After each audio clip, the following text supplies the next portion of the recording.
Welcome back, everyone. Here with a reaction to this week's Swamp Watch, the author of The Russia Hoax, which is the #1 New York Times bestseller for their second week in a row, Gregg Jarrett. Greg's literally the perfect person to talk about Steve, James Comey and Robert Mueller. I just want to start with one thing, just kind of point out the distinction between something. We talk a lot, and you've been right at the heart of it, about the corruption around the Mueller investigation and the whole process around that, and that's something that we, in terms of the way that's all been handled in improper ways.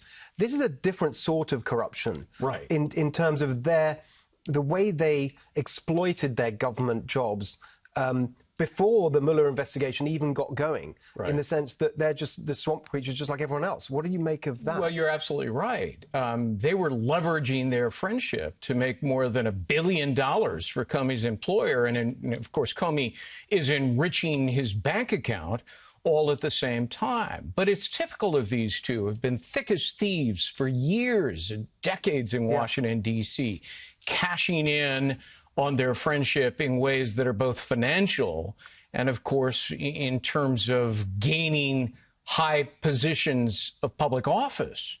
You know, James Comey in particular, and I write about this in the book, strikes me as the most unscrupulous, devious, unprincipled person ever to hold a high position of government. And, you know, I open my book by talking about his vainglorious book that he wrote. That's such a great word. Which is just nauseous. He sermonizes about lies and lying people when, in fact, he's the guy who has perpetrated the biggest hoax in modern American history. This is the thing that drives me crazy, is that, like I said, they're not necessarily worse than anyone else. You know, when I started telling people, well, we're going to do this Swamp Watch on Mueller and Comey, and then, can you believe it, he went to Lockheed Martin and did all this stuff. And so, yeah, well, that's how it works. OK, but they're sort of elevated above everyone else, like there's these sort of saints, but they're no different. They're just the same swamp creatures as everyone else. They not only cashed in financially, but how is that? How have they ended up with that reputation? Comey in particular has always pretended that he's this upstanding Boy Scout when in fact he's anything but that. He's the antithesis of that. The word honorable is not in his vocabulary unless he's trying to sell a book or burnish his image.